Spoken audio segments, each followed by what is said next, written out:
Dan menurut kebiasaannya pada hari Sabat ia masuk ke rumah ibadat, lalu berdiri dan membaca Alkitab. Kepadanya diberikan kitab Nabi Yesaya, dan setelah dibukanya ia menemukan nas di mana ada tertulis, Roh Tuhan mengatakan, sebab Ia telah mengurapi aku untuk menyampaikan kabar baik kepada orang-orang miskin, dan Ia telah mengutus aku untuk memberitakan pembebasan kepada orang-orang tawanan dan pembiaran bagi orang-orang buta, untuk membebaskan orang-orang yang tertindas, dan untuk memberitakan bahwa tahun rahmat Tuhan telah datang. Kemudian Yesus menutup kitab itu, memberikannya kembali kepada pejabat lalu duduk, dan mata semua orang dalam rumah ibadat itu tertuju kepadanya. Lalu Yesus mulai mengajar mereka katanya, pada hari ini genaplah pasal ini sewaktu kamu mendengarnya.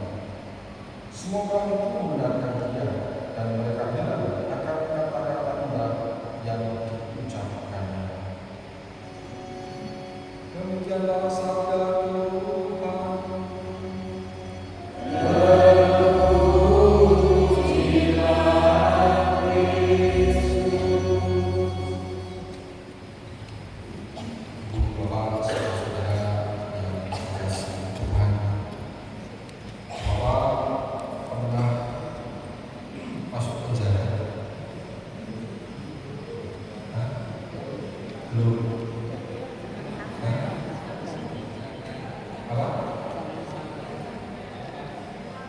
Kunjungan dalam rangka kunjungan ya pernah, tidak ditahan. Masuk pernah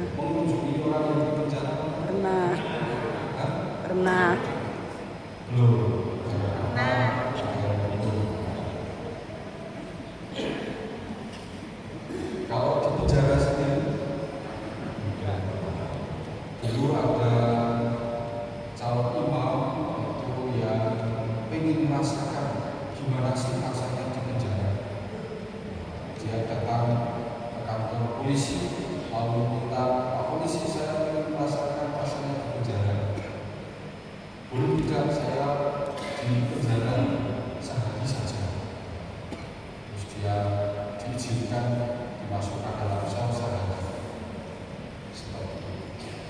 Nah, mungkin kita belum pernah merasakan bagaimana rasanya ada dalam penjara atau di taman. Itu semuanya serba dibatasi. Ruang lingkup hidupnya, ruang dengarnya dibatasi, kegiatannya dibatasi, bahkan mungkin makannya pun dibatasi. Tetapi mungkin secara tidak langsung kita ada yang pernah mengalami semacam itu penjara. Ketika COVID melanda, apa ada yang pernah terpapar COVID? Ada yang lalu harus mengalami isolasi? Ada. Nah, itu saya juga pernah akhirnya kena COVID dan harus isolasi mandiri di dalam kamar sendiri, tidak keluar kamar, ya segala aktivitas di kamar, makan pun dikirim, ditaruh di depan kamar, lalu diambil setelah selesai, kemudian ditaruh lagi di depan kamar. Itu 5 hari. Dulu sebenarnya ketika belum mengalami sok merasa bebas, kalau kena COVID ya harus malahan di kamar, sok main game sama masih semacam.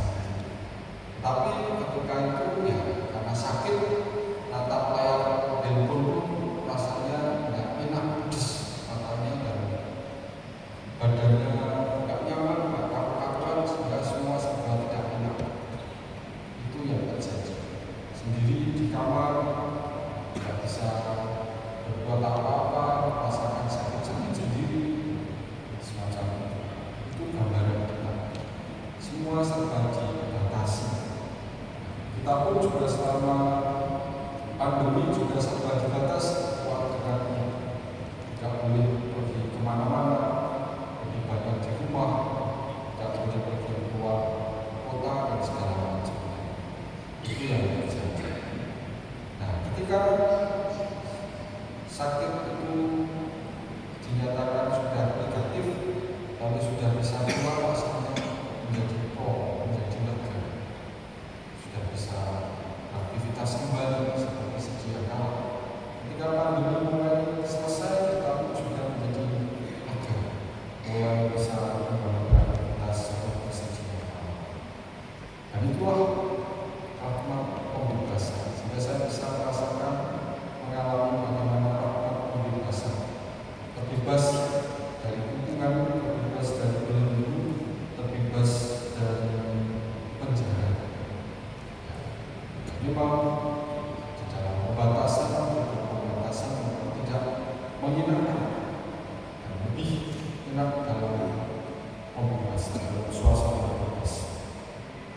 Kali ini kita mendengar sabda Tuhan yang hadir menyatakan tujuan hidupnya di dunia, yaitu yang akan menghadirkan pembebasan. Roh Tuhan akan padaku, sebab Ia telah mengurapi aku untuk menyampaikan kabar baik kepada orang kaum miskin, dan Ia telah mengutus aku untuk menyatakan pembebasan kepada orang-orang tawan, penglihatan bagi orang-orang buta, untuk membebaskan orang-orang yang tertindas, dan untuk memberitakan bahwa tahun lalu telah datang. Hadirat Tuhan itu membawa pembebasan bagi kita manusia. Kita bisa membayangkannya bagaimana pembebasan kita rasakan. Mungkin pengalaman kita sakit, kita menjadi sembuh, ketika kita pada masa pandemi semua sudah terbatas, lalu sekarang sudah bebas lagi. Dan itulah yang menjadi gambaran yang bisa kita bayangkan. Bagaimana rahmat Tuhan membawa pembebasan bagi kita, membawa kita kepada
sama dengan Allah Bapa yang mengasihi semua umatnya yang percaya kepadanya.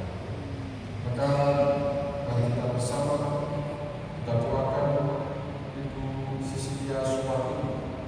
Semoga karena dapat belas kasih dan kerahiman Tuhan, ia diperkenankan masuk ke bagian surga, dibebaskan dari segala dosa dan dibebaskan dari segala hukuman dan dosa.